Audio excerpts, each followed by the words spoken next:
Sëriñ Tuubaa dama feeñu ma ne ko Mbàkke yaa ngi ma feeñu ne ma ñëw wuy si la nangu na mais à condition gis nga si j'avais demandé au marabout Sëriñ Tuubaa ma ami milliard dama koy am mais loolu dama ko teg fale j'en ai pas besoin dafa am une soif que j'avais muy la soif spirituelle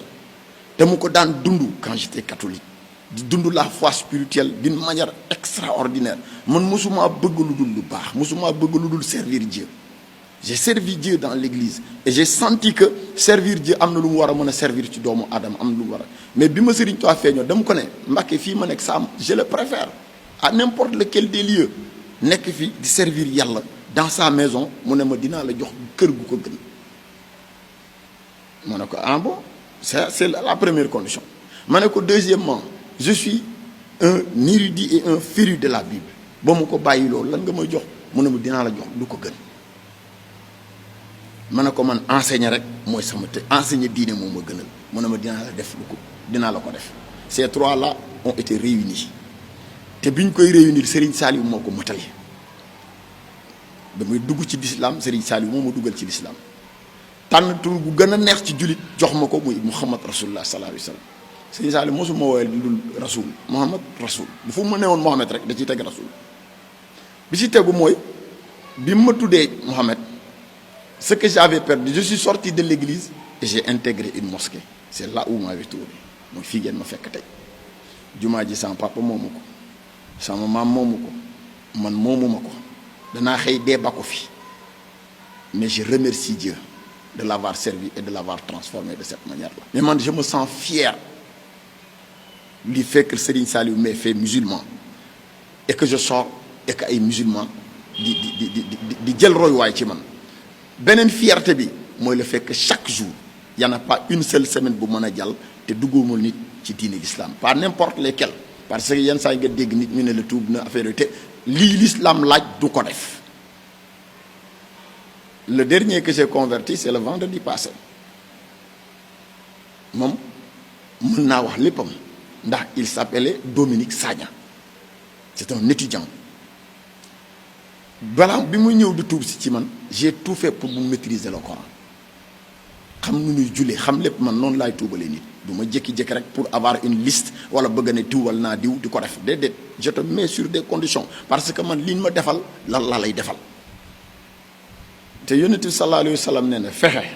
ba benn nit seede ashhadu an la ilaha illallah wa ashhadu anna muhammad rasulullah yonent bi nee na am nga garaadu saaba kon man saaba laa tey ji ndax lu mu néew de 2015 à nos jours j'ai converti 75 personnes dugal leen ci l'islam te ay góor nag ñaari jigéen dong benn congolaise ak benn burkinabé la troisième des choses mooy fi ngeen njëkk a jaar mooy suma daara alors qu'est-ce que je dis ban jullit moo judd ci l'islam dund at yi moo dund ba defal yàlla li ma defal yàlla baxoowuma ko nag waaye lu tax ma wax ko mooy dama koy gërëmee Serigne Saliou di ko delloo njukkal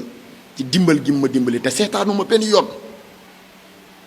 man lu ma nekk Serigne Saliou jàpp ci lu ma nekk mu fekk si ma ci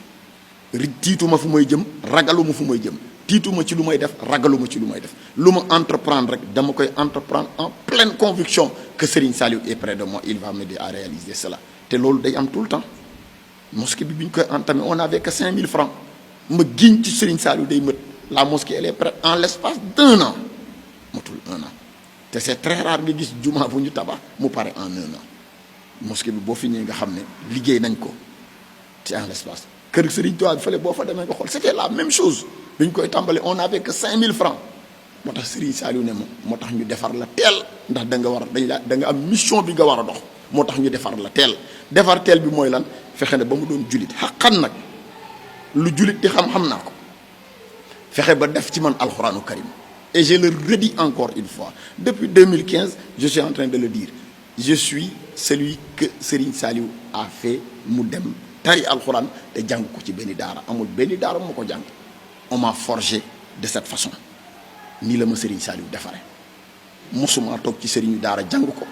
mosuma jàng alxuraan fenn ni en cours du soir ni quoi que ce soit te lu jàngalekat alxuraan mën naa ko xadis mën naa ko xasida bu ma të amut kon loolu la ñuy gërëmee Serigne Saliou kon man diplôme yëngaluma ci àddina grade yëngaluma ci àddina li ma yëngal ci àddina mooy suufeel sama bopp di liggéeyal yàlla ci néegam gi je préfère prendre le balai balayer la maison de Dieu je préfère prendre le balai entrer dans les toilettes qui sont dans la maison de Dieu pour servir les hommes c'est le travail le plus noble ci man te loolu la ma Serigne Saliou defal. Si vous êtes nouveau sur la chaîne, n'oubliez pas de vous abonner et d'activer la notification pour ne rater aucune de nos prochaines vidéos.